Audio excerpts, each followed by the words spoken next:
What is up, New Beginnings Church? Happy Monday morning to you. Welcome to this devotional series we're doing. We're still in My One Word. What is the word that you are believing for 2023? Well, the board is filled. Yesterday, people put even more words on the board. We had people that hadn't gotten theirs in yet. And so it's so awesome. And so I talked to somebody yesterday. They said, I just got my word up. I wasn't here last week, but I got my word up. I said, hey, what's your word? And he said, my word is guidance. I'm looking for some guidance. And so let me speak into that today.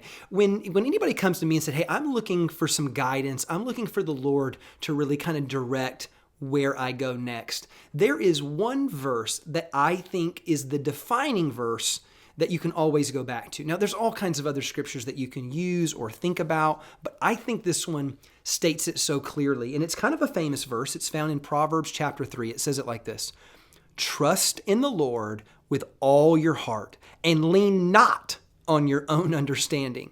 In all your ways acknowledge him, and he will make your paths straight. Do not be wise in your own eyes. But here's the key line right here: and he will make your paths straight. So that was more of like a Hebrew idiom for no, God's going to show you the path. The fact is that if God makes the path straight, God makes it clear. God's showing you the path that he wants you to take. And so a few big thoughts on this. Number one is this: notice that he does not say trust your heart. He says trust the Lord with your heart. Those are very different things. There are a lot of well-meaning people that when you need to go make a decision, they're like, oh, do what's in your heart. I do not follow that advice. And the reason why is because I know what's in my heart. There's a lot of terrible things in there.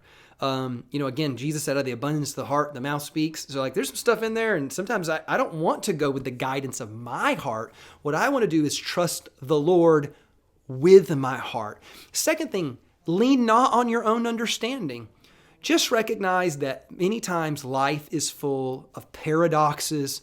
Life is full of things that are counterintuitive. Just because mom always did it this way and grandma always did it this way does not mean they were right. It just means that's what they did. And so I don't want to always just fall back on my understanding. My understanding is limited. I want to trust my heavenly Father. Next line, this: in all your ways, acknowledge him.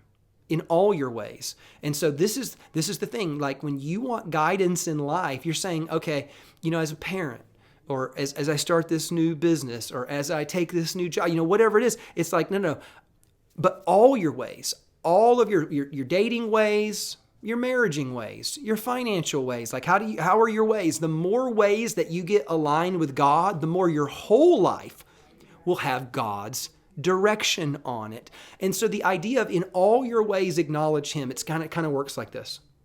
I don't go do anything before consulting with my heavenly Father. I don't use my understanding and just head off and go do something. No. I think about this path that I'm on, and I think, let me acknowledge the Lord first. Before I take a step, let me acknowledge the Lord. Let me lean in for his wisdom and his understanding, for his direction, and watch this, because then he will make your path straight. I want you to see, this is it's so important. I wrote it down, and you might want to write it down too. When submission precedes direction, direction becomes clear. Let me say it again. When submission precedes direction, direction becomes clear. See, when I go to my Heavenly Father and I just get surrendered, oh man, because sometimes his way is just a moral way. And now that my heart is surrendered and I really examine the motive of my heart, I realize what I was about to go do was selfish or self-seeking or whatever. So it's no, in all my ways, let me seek him first. And if I do that, if I surrender my heart, or we could say it like this: when God has your heart, the decisions become more obvious. When God has your heart, the decision becomes more obvious. And so if you're out there today and you're looking for a little bit of guidance, I'm going to tell you the first thing that you need to do is go surrender it all. And before you go make mistakes, you go acknowledge him first. That is the starting point to every great decision. Church, I love you so much. I hope you're out there making great decisions today. I love you. God bless you. And I will see you tomorrow.